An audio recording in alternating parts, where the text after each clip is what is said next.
keessan share naa gochuudhaaf sagalee naaf ta'a isiniin jedha. Wallahi rakkoon takka na qunnamtee miinee na qunnamtee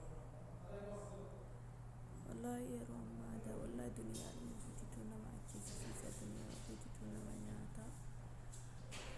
ani wallahi waan namallee fudheetii miti maallaquma kootu ana nyaate innillee maalii yoo jettan birriidhuma kan koo qofii kootti dalagadhee walitti qabadhee madaamiin koo hin hadde naan jechuudha na qabsiiftee erga na qabsiiftee booda mana hidhaa jiru hin beeku booda itti hidhame hin beeku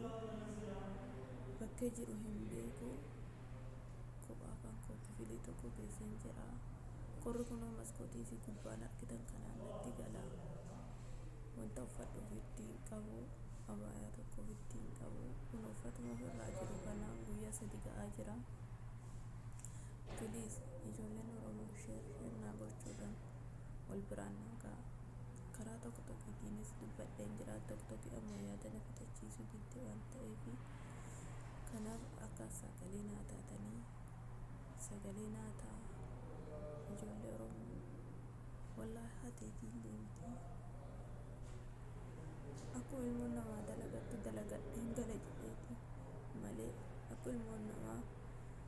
waan tokko godhadha jette godhadha jedheeti malee waan namaa fudheeti miti garuu wanuma kiyyatu anatti diina bitee wanuma kiyyatu ana nyaatee wallahi urga guyyaa 3ti bishaan midhaan hin jenne mana hidhaa kana keessatti jechuudha. Akkanumatti namni tokko eessa jirta naan hin jedhu poolisiin tokko na dhufte bakka kam jirta naan hin jedhu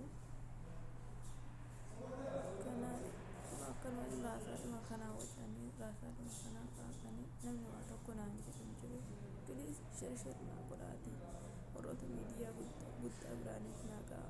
yoo sagalees naa ta'an yoo naa danda'an yoo karaa ambaasiitiinis na qunnaman waan ta'eef mee warroonni wallahi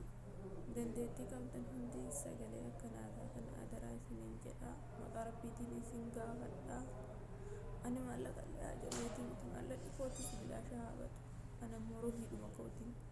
nabseedhuma kootiin akka gara biyya kootti na galchanii barbaada yookaan akka mana hidhaa ijoollee Itoophiyaatti akka na dhiyeessaniin barbaada kan jedhu kophaa kiyya guyyaa 3ti waan nyaanne waan dhumne namni maal godhaata akkamitti jirta maalitti jirta naan jedhu tokko hin jiru. Kanaaf please ijoollee Oromoo sagalee naaf ta'anii isin malee waan biraa hin qabu isin malee waan biraa hin qabu sagalee akkanaa taatan isin gaafadha adaraa amaanaa share naa gochuudhaan na bira dhaabbadha. Wallahi warroon ijoollee miidiyaa gurguddaa qabdanis share naa gochuudhaan akka na bira dhaabbattan kabajaan isin gaafadha. Musliima hin jenne kiristaana hin jenne wallahi du'aa'iidhaanis waan qabiin horiiyyuu akka na bira dhaabattan adaraa namni akkuma jiru waa waliin godha sagalee naa ta'a isiniin jedha ilmaan Oromoo. Kanaaf akkaataa yaadni kiyya anammoo waan namaa fudhee miti kiyyumatu hattuu na godhee ijoolleen maal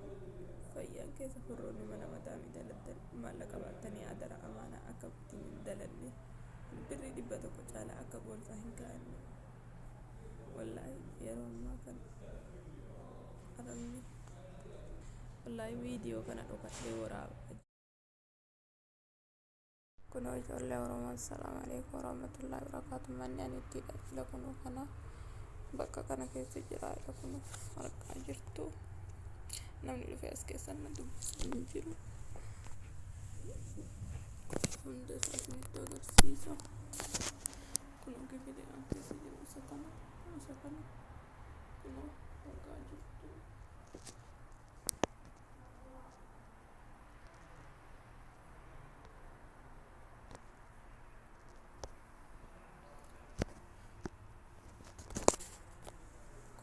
Asuma keessatti akkanatti hin jira uffata tokko qabu wanta inni ittiin qabame kunoo isa kana tokkittiidha wanta ofirraa qabu kana bichaadha abaayaa tokkoon qabu isiniin jedha ijoollee oromoo